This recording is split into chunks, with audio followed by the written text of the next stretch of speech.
Mamadou Ndione, maire commune de Diass, directeur général du COSEC, Conseil sénégalais des chargeurs. Bi ñu faloo maire Diass dafa na ñu ngi ñu installé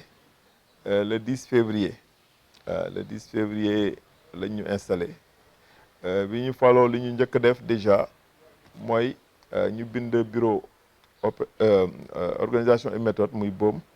nga xam ne c'est rattaché au secrétaire général de la présidence ñu ñëw defal ñu benn audit boo xamante ne pour saytu nan la ñu mën a gën a affiner notre organisation. Et laata ñuy falu déjà amoon na vision bu ñu amoon vision bi mooy développer Diass ak ay doomu Diass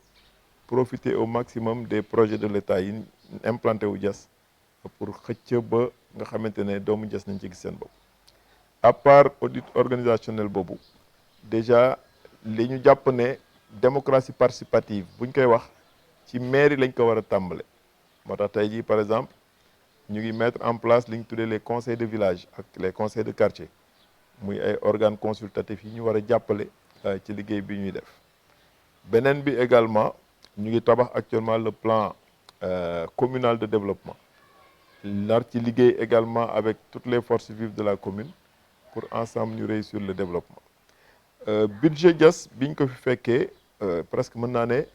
yokk nañ ko jusqu'à hauteur de 50% ci première année bi nga xam ne moom la ñuy tàmbali parce que jàpp nañ ne am na ay niche yoo xamante ne buñ ko yëngalee tuuti mën nañ gën a am ay recettes. jàpp naa sax ne ba tey des na am na lu ñu war a gën a dugal ci budget mairie Diass te ñu ngi ciy liggéey ndànk-ndànk di ko gën a yaatal loolu moom lu am solo la mais Diass bu ñu nee Diass ñëpp xalaat aéroport port Daga Kholpa projet Daga Kholpa bi ngay dégg Diass la nekk zone économique spéciale bi gën a mag Sénégal mu ngi Diass sans compter industrie yi fi nekk ay cimenterie yeeg ay carrières yeeg ak agro business yi fi nekk kon tey mën nañ jàpp ne Diass mooy locomotive bu Sénégal mën naa ko am sañ-sañu wax ko ndax Diass tey dafa am rôle bu muy jouer ci plan Sénégal émergent te président de la République daf ko comprendre moo tax ba Diass tey jii y a beaucoup de projets de l'État yu fiy converger.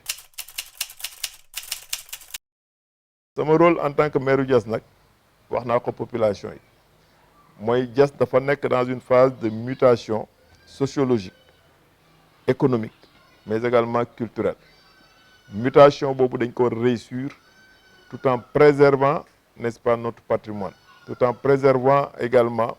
tout ce qui a trait à la création d'emplois pour les jeunes mais aussi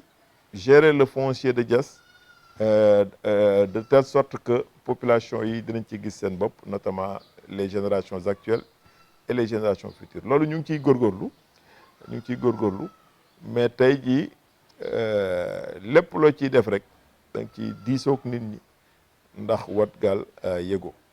j'ai la chance d'avoir un conseil municipal boo xamante ne comprendre nañ les enjeux am un bureau également ak du personnel yoo xamante ne petit à petit surtout le personnel ñu ngi leen di mettre dans de bonnes conditions de travail pour qu'ensemble ñu réussir ce challenge. Parce que collectivité locale pour man jàpp naa ne agent économique bu am solo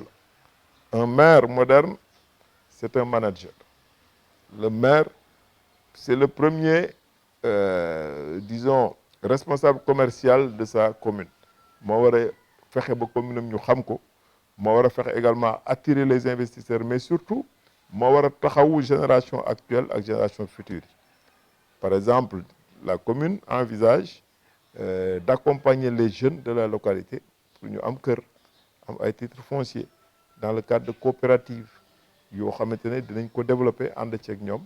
à côté des grands projets de l'État. Diass nag dëkk la boo xamante ne de plus en plus comme ni ma ko waxee sànq day dem dans une vocation urbaine maanaam ndax lu aéroport ak port seq xam nañ ne ville yaa ngi commencé soppaliku ndànk-ndànk pour dem vers l'urbanisation mais man jàpp naa ne alalu Diass agriculture ci la bokk même si par ailleurs Diass aussi au plan géologique benn genre réservoir bu mag la bu tax ba carrières yi bëri nañ fi ce qui pose la question du développement durable. Ndax bi ñu faloo aussi gis nañ ne quand même le relief de Diass est fortement, je ne dirais pas agressé, mais sollicité par des carrières yoo xamante ne on est en train de mettre de l'ordre en rapport avec les services techniques de l'État pour que carrières yooyu également ñu mën a participer au développement de la localité. C'est pas facile, mais ñu ngi leen di convaincre ndànk-ndànk parce que jàpp nañ ne y a au niveau mondial un principe qu'on appelle le principe du pollueur-payeur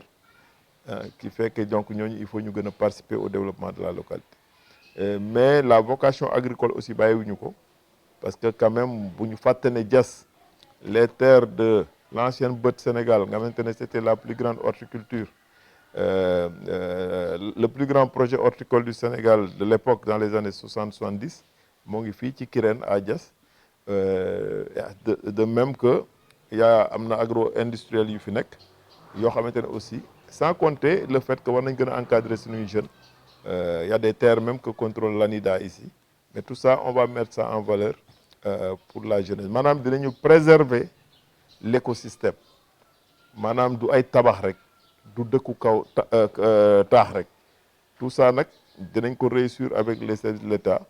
Actuellement on est en train de faire ñu ngi defar la cartographie de Diass maanaam fexe ba xam suufu Diass fan la yem lan moo fi nekk ak lan lañ ci war a def de telle sorte que à côté du plan Sénégal émergent ñun ñu am aussi à l'échelle communale un plan Diass émergent buy arrimé wu ci plan Sénégal émergent tout en gardant benn spécificité locale. Mais daal ci gàttal nañ jàpp ne dëkk bu aéroport nekk muy aéroport bi gën a rëy ci dëkk bi port bi gën a rëy ci Afrique de l'Ouest nar la gane si ndax portu Ndayane ak Diass ñoo ko bokk ak yéen dëkk boobu dootul dëkk bu ndaw mais toujours est-il qu'il y a beaucoup d'efforts quand même que l'État doit faire en termes de mise à niveau infrastructurel mais développement wu Diass dina am. La mission de la commune, c'est de faire de sorte que ce développement se fasse de façon endogène avec les populations de la commune de Diass.